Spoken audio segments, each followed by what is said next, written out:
ఉంటుంది.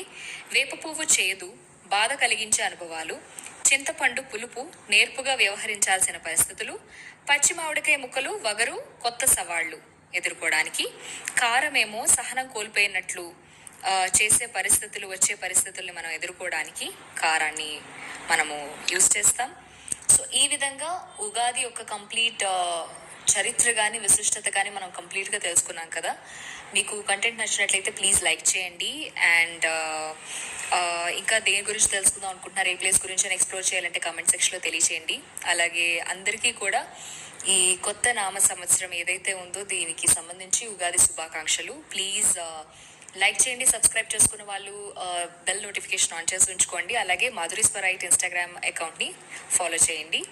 చాలా మంది పాజిటివ్ కమెంట్స్ని తెలియజేస్తున్నారు. నేను మ్యాక్సిమం రెస్పాండ్ అవ్వడానికి ట్రై చేస్తున్నాను. Thank you so much for all your support and thank you for watching.